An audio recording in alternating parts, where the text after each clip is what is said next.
Même si ça fait pas une année que je suis arrivé à l'Université du Québec à Chicoutimi, j'ai l'impression d'en avoir vécu 100.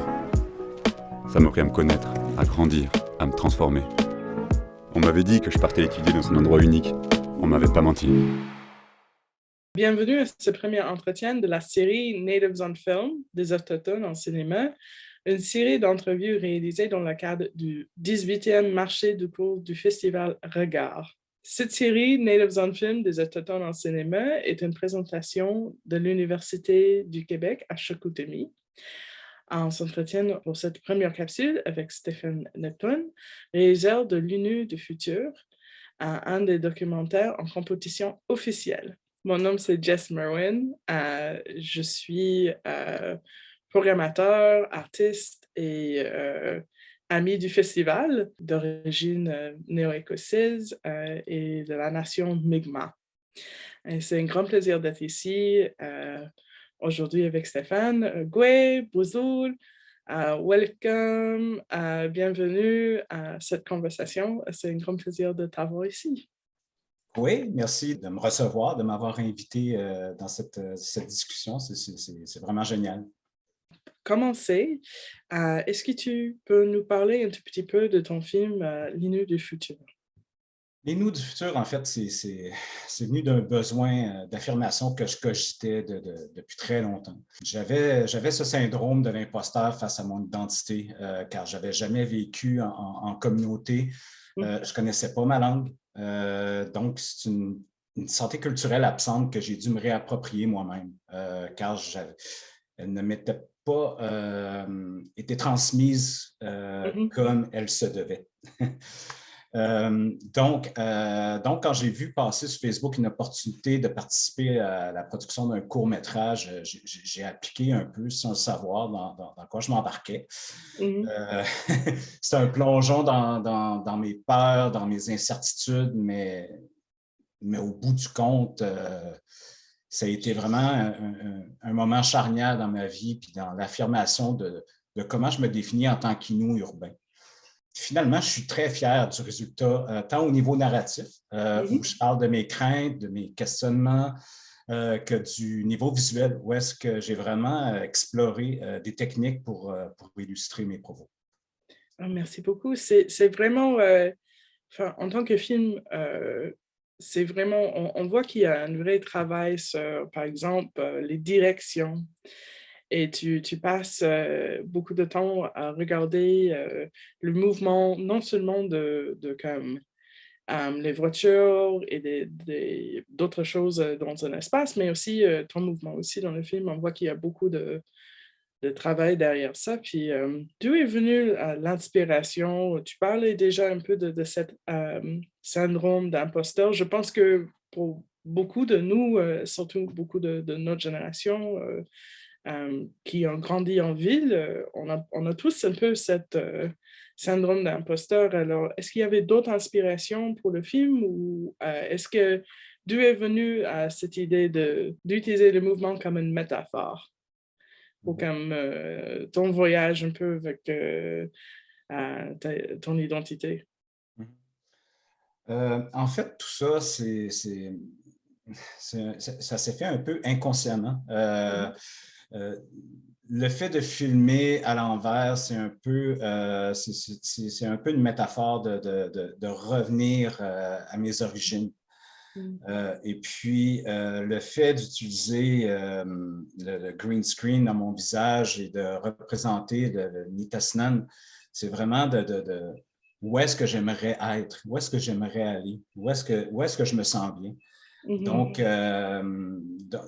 c'est un peu,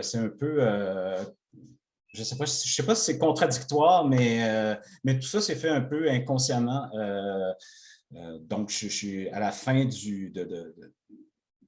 de mon court-métrage, j'étais très fier de ce que j'avais fait, mais en même temps, c'est complètement différent de ce que je voulais faire au départ.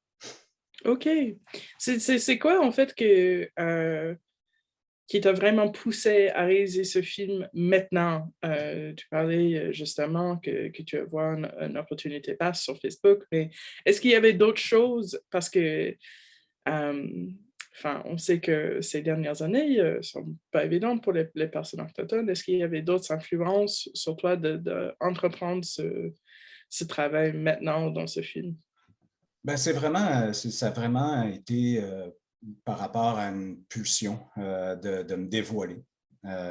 C'est ça, c'était une pulsion. J'étais rendu là à 49 ans de, Mhm. de me dévoiler au reste du monde, en fait, de façon un peu atypique. Mais c'était une façon pour moi vraiment de m'exprimer de façon visuelle, puis intimiste aussi. Mhm. Ça prend énormément de vulnérabilité, alors bravo. Euh, j'ai voulu demander aussi, parce que plus d'être cinéaste maintenant, parce que si je ne me trompe pas, c'est le premier film que tu réalises.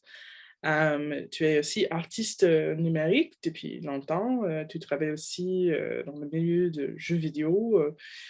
Je dis tout ça parce que nos concepts populaires du futur, de l'avenir, sont souvent très liés à la technologie. Enfin, je pense comme la famille Jetsons Mhm. avec leur voiture qui vole et tout. Et puis, comment peut-on retenir une place pour la technologie dans nos ancêtres avec une idée de futur techno numérique? Est-ce que tu as des idées un peu sur ça? Euh, ben, en fait, effectivement, j'ai travaillé 23 ans dans l'industrie du jeu vidéo comme artiste en effets spéciaux, puis je trouvais que j'avais fait le tour. Là, maintenant, je suis vraiment à temps plein dans mon initiative qui s'appelle Uhu Labo Nomade avec ma partenaire Andrea Gonzalez, où est-ce que la transmission intergénérationnelle, la force communautaire et la bienveillance, c'est nos objectifs lors de nos ateliers avec les jeunes. On est allé à Wendake donner un atelier qui s'appelle Umitemiu. Mhm. C'est un atelier que je donne en collaboration avec le musée McCord et Concordia. Donc, Mhm. on a monté un concept, en fait, qui est de prendre un objet de la collection éducative autochtone du musée. En fait, ce projet-là, c'était justement de rapatrier un objet dans sa communauté. Et puis, dans l'atelier, on faisait venir des aînés qui venaient parler aux jeunes de sixième année d'où vient cet objet-là et quelle importance a cet Mhm. objet-là dans leur communauté. Puis par la suite, les jeunes étaient amenés à participer à un atelier de photogrammétrie. La photogrammétrie, en fait, c'est de recréer un objet numérique à partir de photos qui est prise d'un objet physique. Les jeunes faisaient de la photogrammétrie et par la suite, on en a fait une réalité augmentée. Donc mettons, sur une carte à jouer, il y avait le Mhm. dessin du panier en osier. Ben, Mhm. dès qu'on mettait notre iPad, ça faisait apparaître l'objet en 3D. Donc, on pouvait en faire le tour, on Cool. pouvait approcher. Donc, ces jeunes-là de sixième année ont appris à faire des objets 3D, à faire une réalité augmentée et à créer leur propre musée virtuel culturel. Donc, Ah, c'est tellement cool. cette carte-là, après, on peut la scanner, l'envoyer à d'autres communautés pour partager. Donc, ils peuvent recréer un musée complet Mhm. d'objets de leur communauté. Donc, c'était vraiment génial comme atelier. J'allais demander justement, lié à cette question et lié à ce travail que tu fais avec la jeunesse, est-ce qu'il est possible de décoloniser l'espace numérique? Hmm. Ça, c'est une bonne question. Ouais, c'est une excellente question. En fait, on oublie trop souvent qu'il y a eu et il y a encore des livres qui racontent des inepties à propos de la vraie histoire des Premières Nations. Mhm. Donc, dans ce contexte-là, c'est ardu de décoloniser l'espace numérique quand les données sont biaisées à la base. Mhm. En fait, la décolonisation de l'espace numérique doit passer impérativement par les membres des Premières Nations. Oui. Décoloniser, ça veut dire quoi? Ça veut dire s'imposer, ça veut dire créer, ça veut dire diffuser, valoriser et protéger notre culture et patrimoine numérique. Mhm. Les jeunes sont de plus en plus visibles sur les réseaux sociaux pour promouvoir et valoriser leur art, puis je trouve ça fantastique. Mhm. Mais malheureusement, la fracture numérique a diminué, mais est encore bien présente dans plusieurs communautés, tout comme les inégalités dans le système d'éducation au Québec. Donc, c'est important que cette nouvelle littératie numérique soit enseignée, expérimentée et maîtrisée pour le futur de nos jeunes dans nos communautés. Le pouvoir et la résurgence résident par la protection et la création de nos propres données. Absolument, absolument. Puis c'est intéressant parce que je suis, comme je dis, je viens de la Nouvelle-Écosse, mais je vis ici au Québec depuis 6 ans maintenant. Puis j'ai passé un peu de temps dans le Nord.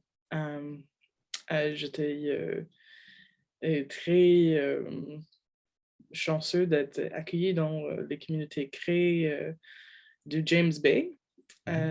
Et je vois justement ce que tu dis par rapport à les jeunes et la littératie numérique, puis aussi comme les égalités, non seulement juste au niveau des systèmes scolaires, mais aussi au niveau des opportunités.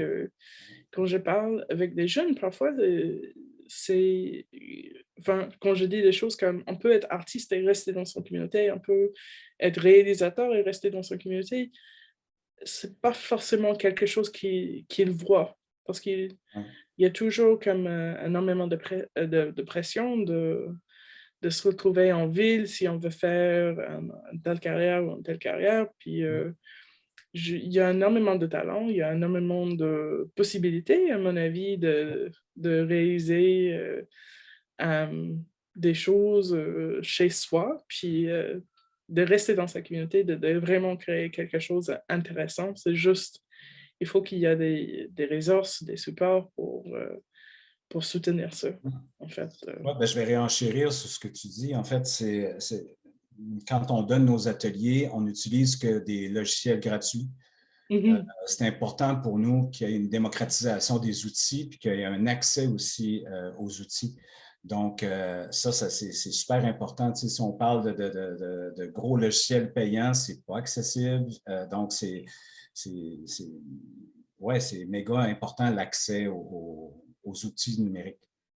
Absolument. Et les logiciels, les équipements, des choses comme ça, si on n'a pas l'accès, c'est une grosse barrière pour même juste expérimenter avec ça. Alors, c'est vraiment chouette que vous faites ça parce que c'est tellement important. C'est comme une partie clé pour avoir cette réussite. Pour comme terminer un peu notre conversation, aujourd'hui, j'aimerais bien savoir comment tu vois l'INU du futur d'ici 100 ans. Ouais, c'est toujours la question qui me vient à l'esprit. C'est comment on voit le futur, surtout parce qu'on travaille avec les jeunes. Quelles sont tes espérances ou tes craintes par rapport à ça? L'INU du futur, en fait, c'est mon histoire. C'est moi au moment présent. J'aurais pu l'appeler l'INU du présent, en fait.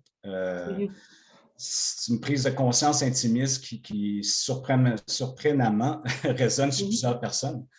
Mais le vrai Innu du futur, en fait, ou plutôt l'Autochtone du futur, ce sont tous ceux qui, demain, dans 5 ans ou dans 100 ans, prendront position, s'opposeront aux inégalités sociales, qui seront des acteurs de changement positif auprès de leurs pairs afin de contribuer à la fierté et à la santé de leur peuple. Si les gens sont intéressés à ce que tu réalises, ton organisme, comment les gens peuvent te trouver sur l'Internet? On fait dans l'innovation frugale. On n'a pas vraiment de site web, donc on utilise ce qui est à la portée de tous, Facebook. Donc, on est sur Facebook et LinkedIn. Donc, on partage souvent nos expérimentations et ce qu'on fait comme atelier présent et futur. n'hésitez pas à venir nous voir, ça va nous faire plaisir. Si vous avez des questions également, on va vous répondre avec plaisir. Super. Ben, merci beaucoup, Stéphane. C'était vraiment un grand plaisir de te parler aujourd'hui. Puis, bonne chance avec la tournée du film. J'imaginais que, regarde, c'est juste le début de tous les festivals qui vont vouloir présenter le film. C'est excellent. Et puis, encore une fois, merci. Merci énormément. Ça a été vraiment un plaisir. Et puis, Yamé.